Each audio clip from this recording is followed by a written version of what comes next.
empezamos viendo cómo la nación de Dios estaba en peligro de aniquilación en Egipto. ¿Cómo así si estaban tan bien? Estaban muy bien, estaban contentos, pero resulta que pues nada es eterno. Y vamos a leer cómo José y sus hermanos y toda aquella generación, ¿verdad?, murieron. Sin embargo, los israelitas tuvieron muchos hijos y se multiplicaron grandemente, haciéndose fuertes y poderosos. El país se fue llenando de hebreos, pero llegó al poder en Egipto un nuevo rey que no había conocido a José y dijo a su pueblo: cuidado, los israelitas que ya son más fuertes y numerosos que nosotros se están multiplicando, vamos a tener que manejarlos con mucha astucia. De lo contrario, seguirán aumentando y si se estalla una guerra, se unirán a nuestros enemigos, nos combatirán y se irán del país. Fue así como los egipcios pusieron capataces para que oprimieran a los israelitas. Les impusieron trabajos forzados, tales como los de edificar para el faraón las ciudades de almacenaje Pitón y Ramsés. Pero cuanto más los oprimían, más se multiplicaban y se extendían, de modo que los egipcios llegaron a tenerles miedo. Entonces, imaginémonos la situación: un pueblo bendecido, la mano de Dios estaba sobre Israel y prosperaba todo lo que hacían. Bendecía sus cosechas, bendecía sus ganados, bendecía sus vidas con salud, con fortaleza. Y entonces el rey empezó a notar que este pueblo se iba multiplicando, iba creciendo, y dijo: no puede ser así. Tenemos que ponerles un parado, tenemos que parar esto, porque si hay una guerra, se van a venir en contra nuestra. Y no es posible. Y ya saben, les puso pesada carga, mucho trabajo. Era una manera de debilitarlos. Pero entonces, yo quiero que pensemos que nada de lo que sucede porque sí.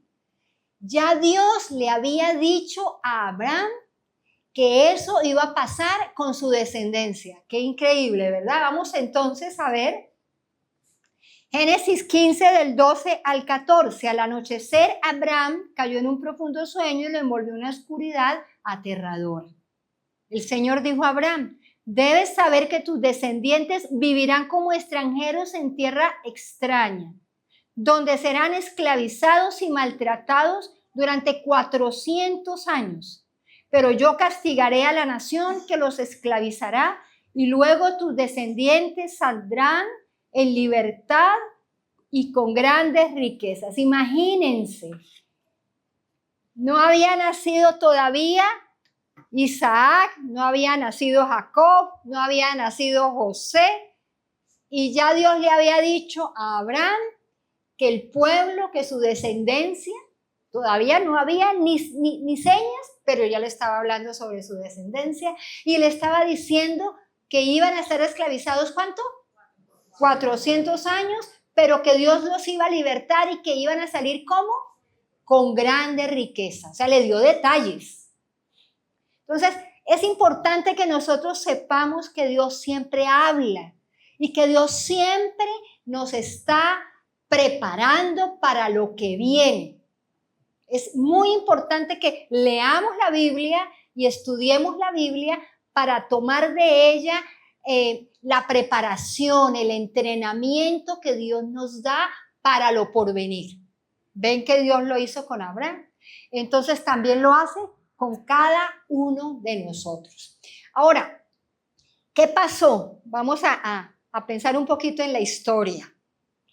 Les puso pesada carga y ellos se seguían multiplicando. Entonces el rey dijo: tengo que usar otra estrategia.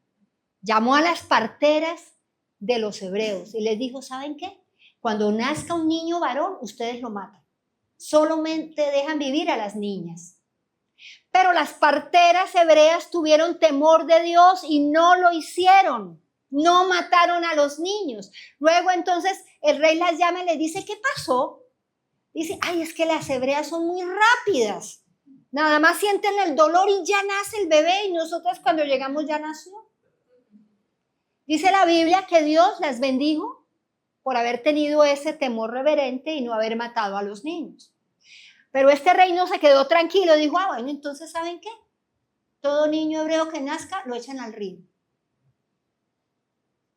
Hay un lamento de Raquel que llora por sus hijas, por sus hijos. Se refiere a ese momento donde era inevitable quedar embarazada. No habían ecografías, y así las hubiera, no vas a matar al bebé. Y sencillamente nacía y si era varón lo mataban, lo echaban al río, lo ahogaban. Pero dice la Biblia que una familia de la descendencia de la tribu de Leví, Amram y Jocabed, bueno, pues se embarazaron otra vez. Y era un varón, y nació, y lo vieron hermoso. Entonces ellos como que, ay, ¿qué hacemos? No lo vamos a echar al río. Lo tuvieron 3 meses. ¿Cómo haces para tener un bebé 3 meses escondido? Sería bien gordito, porque cada vez que medio ibas a llorar, ¡pum! Claro, para que no llorara, para que no se notara, que sé, las ventanas tapadas, para que los vecinos o los egipcios que pasaban no se dieran cuenta que ahí había un bebé. Pero 3 meses nomás pudieron tenerlo guardadito. Entonces miren cómo es Dios de lindo. Le ha dado una estrategia a la mamá, que se llamaba Jocabed. Hizo una cestica de juncos, la calafeteó, no sé, en términos de ahora sería como que la selló muy bien con brea. Me imagino que le puso un colchoncito bonito, lo abrigó, lo tapó y lo colocó en un carrizal cerca del río. Mandó a su hermanita mayor para que estuviera pendiente de qué pasaba con esa cestica, pero ella pensó, la hija del faraón viene todos los días y se baña y viene con sus doncellas, va a ver la cestica y lo va a salvar. Entonces, las estrategias han estado desde siempre. Los planes y los proyectos bien ideados han estado desde siempre. Y Dios respaldó esta estrategia, de tal manera que cuando la hija del faraón fue a bañarse al río con sus doncellas, algo le llamó la atención. No recuerdo si la Biblia lo dice o no, si el niño lloró. Algo les llamó la atención y vieron la cestica. La tomaron y era efectivamente el niño que lloró. Y entonces viene la hermanita, ¿no? Del bebé, así como que venía y llegó. Le dijo, ay, ¿quiere que le llame una de las hebreas para que lo cuide? Y ella dice, pues sí. Entonces llamó a la mamá. Y entonces vino la hija del faraón y le dijo, mira, tómalo, amamántalo, críalo, porque claro, imagínense cualquier hebrea que había dado a luz, que tuvo que dejar su hijo en el río, pues estaba en capacidad de amamantar ese bebé y de cuidarlo. Y yo te voy a pagar. Bueno, entonces la escritura dice que ella se fue feliz con su muchacho, ya quitó las cortinas, ya a voz populi podía decir que tenía ese bebé que lo podía criar, que era hijo de la hija del faraón. Y ella estaba haciendo solamente su trabajo. Pero ella no solamente lo amamantó, sino que desde pequeño le enseñó que él era judío. Y le habló de su raza, de su nación y de Dios.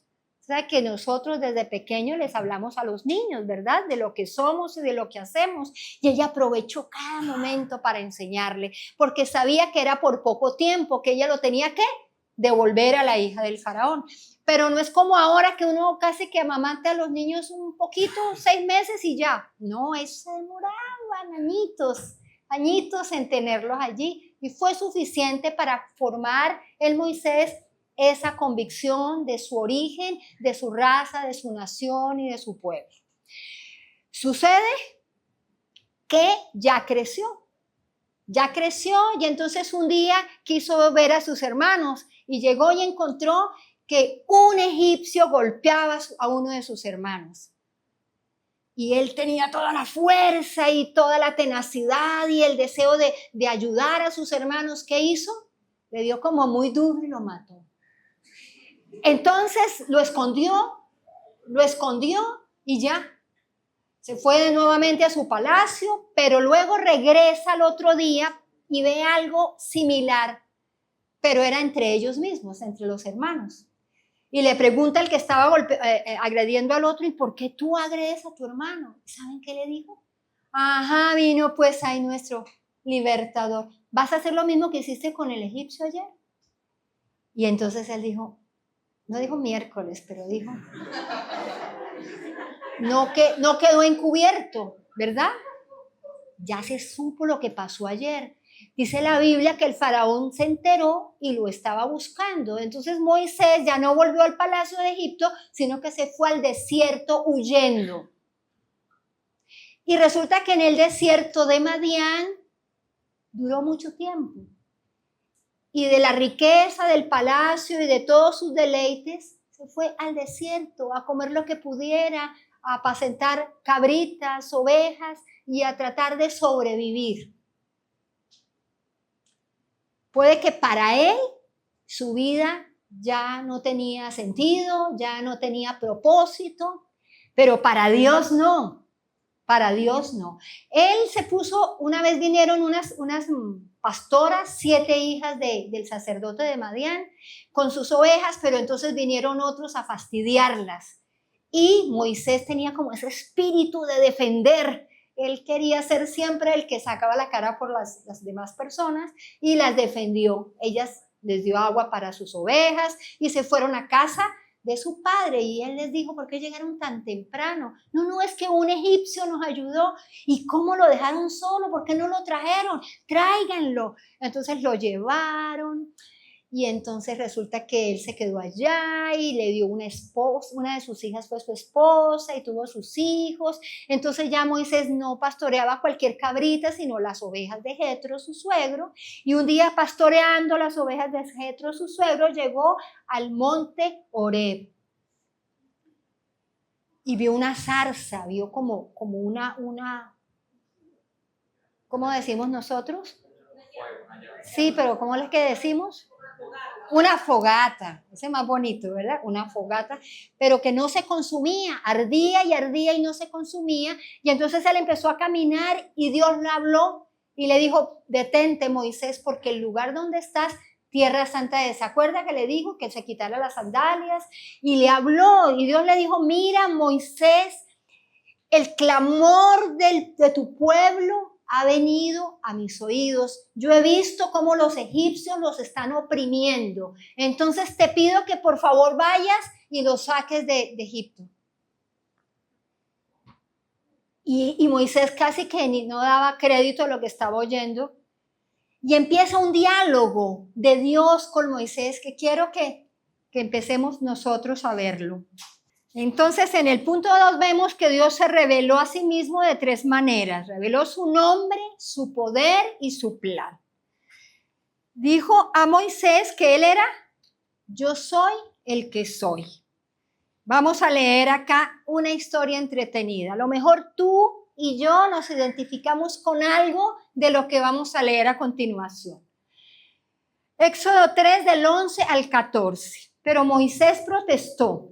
¿Quién soy yo para presentarme ante el faraón? ¿Quién soy yo para sacar de Egipto al pueblo de Israel? Y Dios contestó, yo estaré contigo. Y esta es la señal para ti de que yo soy quien te envía. Cuando hayas sacado de Egipto al pueblo, adorarán a Dios en este mismo monte. Pero Moisés volvió a protestar. Si voy a los israelitas y les digo, el Dios de sus antepasados me ha enviado a ustedes, ellos me preguntarán, ¿y cuál es el nombre de ese Dios? Entonces, ¿qué les responderé? Dios le contestó a Moisés, yo soy el que soy. Dile al pueblo de Israel, yo soy, me ha enviado a ustedes. Yo soy significa el autoexistente, o sea, no viene de nadie ni de nada, sino que Él es Dios. Sin embargo, Moisés protestó de nuevo. ¿Qué hago si no me creen y no me hacen caso? ¿Qué hago si me dicen el Señor nunca se te apareció?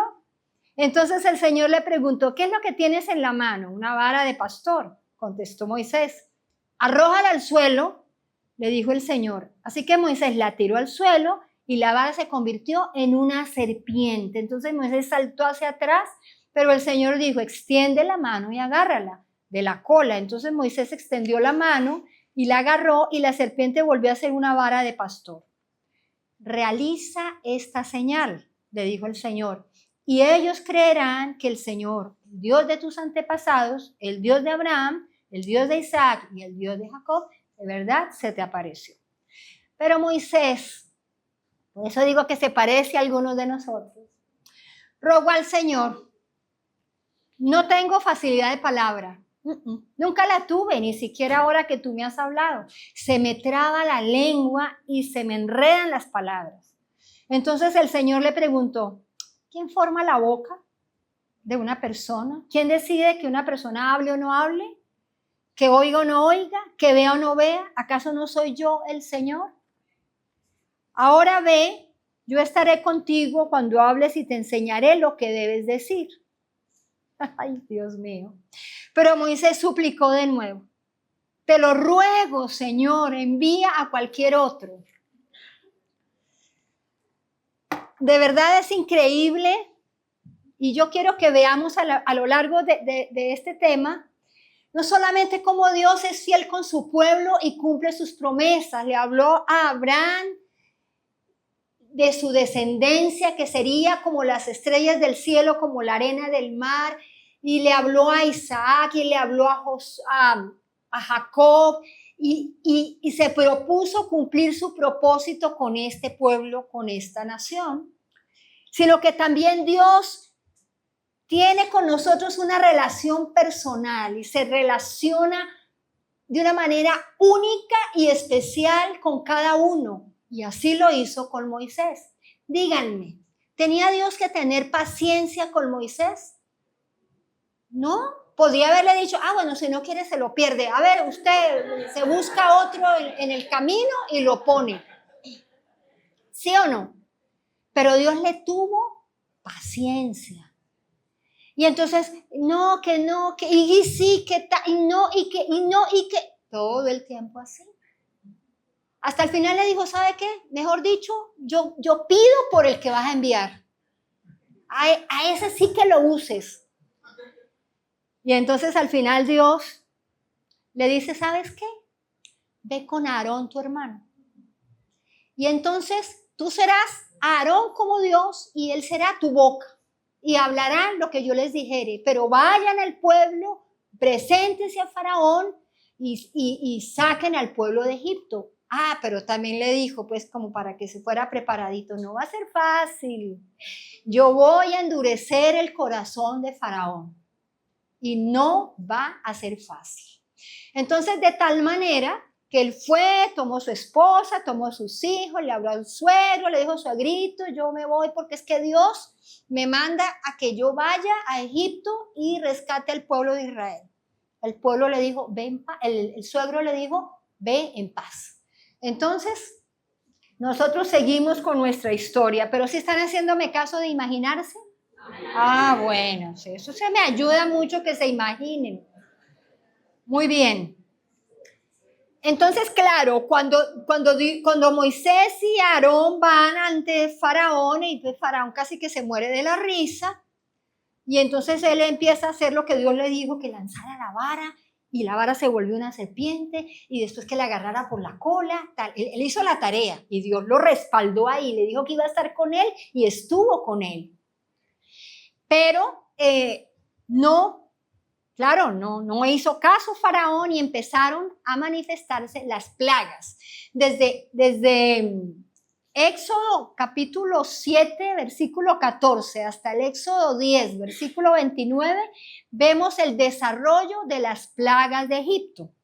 Entonces aquí vamos a resumir, sencillamente dice: la plaga de la sangre, que el río se convirtió en sangre; la plaga de las ranas por todas partes; la plaga de los piojos, ni hablar; de las moscas, del ganado; plaga de úlceras; plaga del granizo; plaga de las langostas; plaga de la oscuridad. ¿Hay cuántas van? 9. Entonces imagínense. ¿Saben qué hizo Faraón? Tan atrevido que Moisés hacía lo que Dios le decía, extendía la vara y el río se llenaba de sangre. ¿Saben qué hizo Faraón? No, llamaba a sus hechiceros y a sus magos para que hicieran lo mismo. O sea, como midiéndose, ¿no? Como comparándose al poder de Dios. Así pasó en varias plagas, hasta que hubo un momento en que ya no pudieron hacer lo mismo. Después, cuando vio la cosa un poco apretada, Faraón le dijo, bueno, ¿sabes qué? Que vayan solo los hombres y presenten el tal sacrificio y vuelvan. Entonces Moisés le dice, no, la cosa no es así. Tenemos que ir con las mujeres y con los niños y con nuestro ganado. Entonces, bueno, cada vez el corazón de Faraón se iba endureciendo. Pero ¿saben también qué quiero que vean? Aquel Moisés que no quería, aquel Moisés lleno de dudas y de inadecuación y de incapacidad y de incredulidad y de pereza para hacer eso que Dios le estaba diciendo, no faltó. Cada vez que Dios le decía que volviera, él iba y hacía lo que Dios le decía, que extiende la vara, que toca, y él hacía. Entonces, fíjense qué interesante es que Dios le tuvo paciencia, pero él también respondió al llamado de Dios, ¿cómo? Con obediencia. Y no fue fácil, porque hubo un momento en que les pusieron más cargas pesadas a los hebreos, porque el faraón dijo, están como ociosos y por eso es que están pensando en irse. Así que les vamos a poner trabajo para que no tengan tiempo de pensar. Entonces, ¿qué pasaba? El pueblo iba con Moisés y le decía, oye, Moisés, por culpa tuya y esa visitadera al faraón, entonces mira que nosotros aquí estamos, que no podemos. Y eso tampoco desanimó a Moisés de cumplir su tarea. Pero entonces llega un momento en que ya pasaron todas estas plagas y entonces Dios anuncia la 10ª plaga. La 10ª plaga, Dios le dijo a Moisés, rapidito los van a sacar, rapidito Moisés les va a decir que se vayan. ¿Saben cuál era esa plaga? Que iba a matar a todo primogénito de Egipto. No solamente de las familias, sino hasta del ganado. Esa era la plaga. Pero entonces, claro, Dios le da instrucciones un poquito más amplias a Moisés en este caso.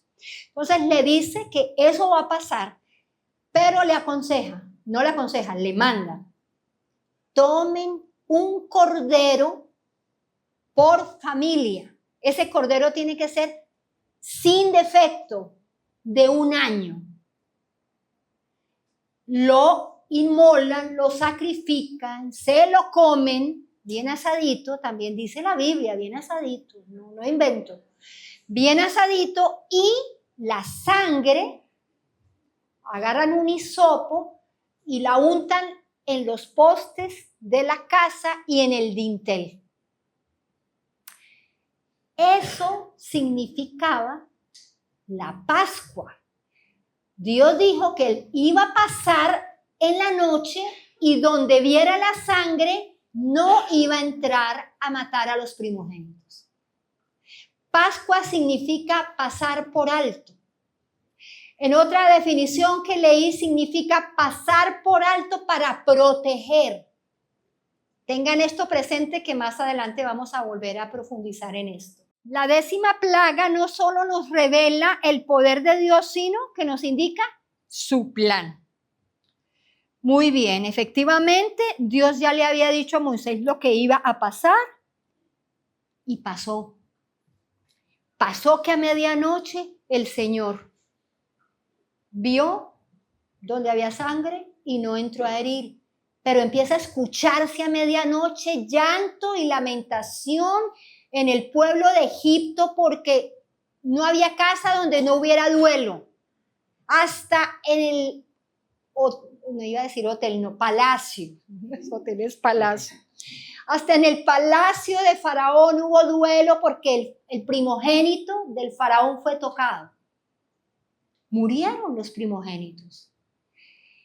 Y no pasó mucho tiempo en que llegara Faraón y mandara llamar a Moisés, que había dicho que no lo iba a volver a ver, Uno no tiene que decir cosas que después le toca hacer. Le tocó llamarlo y le dijo, ¿sabes qué? Váyanse rápido. Tenía temor de que la mortandad se extendiera quizá a él mismo. Entonces, ¿qué pasa? Que se cumplió la palabra del Señor. Al principio, cuando les leí a Abraham, ¿se acuerdan que decía que ese pueblo iba a salir y que iba a salir con riqueza? Y una de las instrucciones que le dio Dios a Moisés era que cada una de las hebreas le pidiera a las egipcias ropita, alhajas, joyas. Y Dios le dio gracia a los hebreos con los egipcios y casi que no alcanzaban a decir como que sí, toma, llévate esto, esto te combina, llévate aquello. Y entonces salieron como Dios le había dicho a Abraham que iban a salir ¿cómo? Con riquezas. Bueno, vamos a continuar. Esto es una película en 3D. Entonces, cuando salieron, Dios no permitió que el pueblo de Israel pasara por tierra de los filisteos, porque Dios conoce su ganadito. Entonces dijo, si pasan por tierra de los filisteos, si van a tener que pelear, se van a querer devolver a Egipto. Entonces no pasen por tierra de los filisteos, sino que le indicó a Moisés que pasara como bordeando el mar. Eso era desierto, pero lo puso a que bordeara el mar. Pero miren lo que pasó. En Éxodo 14 del 1 al 4, el Señor habló con Moisés y le dijo, ordena a los israelitas que regresen y acampen frente a Pi-Hairot, entre Migdol y el mar, que acampen junto al mar frente a Baal-Zephón. El faraón va a pensar, los israelitas andan perdidos en esa tierra, el desierto los tiene acorralados. Yo por mi parte endureceré el corazón de Faraón para que los persiga. Voy a cubrirme de gloria a costa del Faraón y de todo su ejército, y los egipcios sabrán que yo soy el Señor. Así lo hicieron los israelitas. Moisés extendió su brazo sobre el mar y toda la noche el Señor envió sobre el mar un recio viento del este que lo hizo retroceder, convirtiéndolo en tierra seca. Las aguas del mar se dividieron y los israelitas lo cruzaron sobre tierra seca. El mar era para ellos una muralla de agua a la derecha y otra a la izquierda. Los egipcios los persiguieron. Todos los caballos y carros del faraón con todos sus jinetes entraron al mar tras ellos. ¿Se van imaginando? Cuando la guaira se abra, no. Cuando ya estaba por amanecer, el Señor miró al ejército egipcio desde la columna de fuego y de nube y sembró la confusión entre ellos. Hizo que las ruedas de sus carros se atascaran, de modo que se les hacía muy difícil avanzar. Entonces exclamaron los egipcios, alejémonos de los israelitas, pues el Señor está peleando por ellos y contra nosotros. Entonces el Señor dijo a Moisés, extiende tu brazo sobre el mar para que las aguas se vuelvan contra los egipcios y contra sus carros y jinetes. ¿Qué hizo Moisés, que estaba acostumbrado a obedecer a Dios? Había visto su respaldo y su poder, extendió su brazo sobre el mar y al despuntar el agua volvió a su estado normal. Los egipcios en su huida se toparon con el mar. Así el Señor los hundió en el fondo del mar. Al recobrar las aguas su estado normal, se tragaron a todos los carros y jinetes del faraón y a todo el ejército que había entrado al mar para perseguir a los israelitas. Ninguno de ellos quedó con vida. Los israelitas, sin embargo, cruzaron el mar sobre tierra seca, pues para ellos el mar formó una muralla de agua a la derecha y otra a la izquierda. En ese día el Señor salvó a Israel del poder de Egipto. Los israelitas vieron los cadáveres de los egipcios tendidos a la orilla del mar. Y al ver los israelitas el gran poder que el Señor había desplegado en contra de los egipcios, temieron al Señor y creyeron en él y en su siervo Moisés. Ay, no, esto no lo puedo dejar. Realmente Dios se propuso revelarse a su pueblo. Dios se propuso revelarse a su siervo. Lo escogió independiente de sus dudas, de sus temores, de sus limitaciones, de su inadecuación, de su terquedad. Dios lo escogió y lo usó y lo respaldó y le dijo que iba a estar con él y estuvo con él. Ve tomando nota por si Dios te está llamando, si te está diciendo que hagas algo y tú estás poniéndole 20 peros y uno más. Ve tomando nota porque si Dios te dice que va a estar contigo, va a estar contigo. Y si Dios te dice que va a tener un plan para tu familia, para tu iglesia, para tu trabajo, para donde tú estés, Él lo va a llevar a cabo porque Dios cumple lo que promete. Él dijo y hará. Él dijo, Él hizo y ejecutó y vieron su gloria y nosotros también hemos visto su gloria. Y aunque no estuvimos allá, pero cuando uno lee en el Espíritu, uno se ubica y uno experimenta el poder y la fidelidad de Dios. Entonces, es importante, claro, el pueblo al ver a Dios oye, es que hay que imaginarse, ver ese espectáculo y estar ahí metido y tener pavor, así como que una rodilla le da contra la otra, de sentir que ya los egipcios estaban aquí respirándoles en la nuca y estaban acorralados. Sentían que de verdad hasta ahí llegaron, o sea, ¿por qué salimos de Egipto? ¿Por qué aquí vamos a morir? Pero no se imaginaban el despliegue del poder de Dios tan increíble, tan espectacular. Nunca se imaginaron que Dios iba a abrir el mar en dos y que ellos iban a caminar por el mar como por tierra seca. Eso no se lo imaginaron. Nosotros tenemos circunstancias donde sentimos que nos ahogamos, que no podemos, que esto ya es lo último, porque a mí yo no soy capaz, no soporto, pero Dios va a hacer lo imposible. Abrió el mar y va a abrir el mar para ti. Personas que no conoces, circunstancias inesperadas, van a venir y van a ser el método de Dios para traer a tu vida respuesta, sanidad y salvación.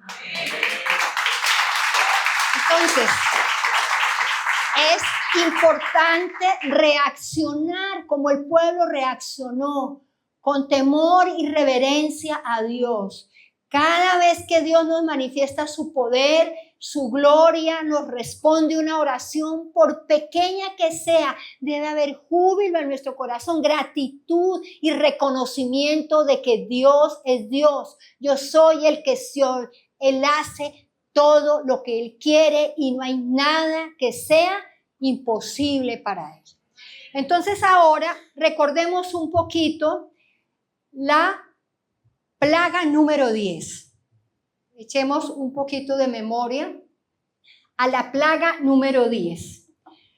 Aquí leemos en Juan 1:29 a Juan el Bautista, diciendo: al día siguiente Juan vio a Jesús que se acercaba a él y dijo: aquí tienen al Cordero de Dios que quita el pecado del mundo. Yo quiero que pasemos nuevamente a Éxodo y que recordemos un poquito lo que ya vimos. Éxodo 12 del 21 al 23. Entonces Moisés llamó a los ancianos de Israel y les dijo: vayan y tomen un cordero por cada familia y sacrifíquenlo para la Pascua. Tomen un manojo de hisopo y mójenlo en la sangre que deberán haber recogido en un recipiente y unten el dintel y los dos postes con esa sangre. Ninguno de ustedes debe salir de su casa hasta el día siguiente, porque el Señor pasará y herirá de muerte a los egipcios, pero cuando Él pase y vea la sangre en el dintel y en los postes, pasará por alto aquella puerta, no dejará que el ángel exterminador entre en las casas de ustedes y lo hiera.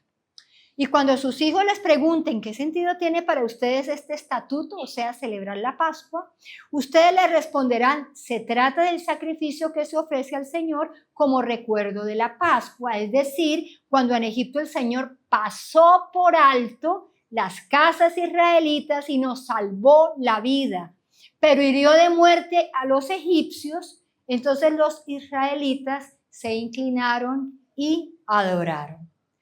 Entonces luego dice la Escritura, desháganse de la vieja levadura para que sean masa nueva, panes sin levadura como lo son en realidad, porque Cristo, nuestro Cordero Pascual, ha sido ya sacrificado. ¿Ven la relación? Ese Cordero perfecto, sin mancha, menor de 1 año, era el anuncio de Cristo Jesús que venía a morir en la cruz por nuestros pecados, por nuestra maldad, por nuestra iniquidad. Pero ¿saben una cosa? Los estatutos del pueblo de Israel decían que debían ofrecer continuamente sacrificio a Dios por sus pecados. Entonces tenían que hacer el mismo rito y esa sangre que derramaban, que salía del cordero, la esparcía el sacerdote y quería decir que la persona que ofrecía el sacrificio quedaba limpio, libre de pecado. Y eso fue exactamente, ¿verdad?, lo que quería simbolizar ese mandamiento del Señor. Y luego se cumplió perfectamente en Jesús, que vino a ser el Cordero de Dios, que quita el pecado del mundo, pero no temporalmente, sino de una vez y para siempre. Para siempre celebramos la Pascua que el Señor tomó. Pasó por alto nuestra maldad, pasó por alto nuestra iniquidad, mas Dios muestra su amor para con nosotros en que siendo aún pecadores, Cristo murió por nosotros.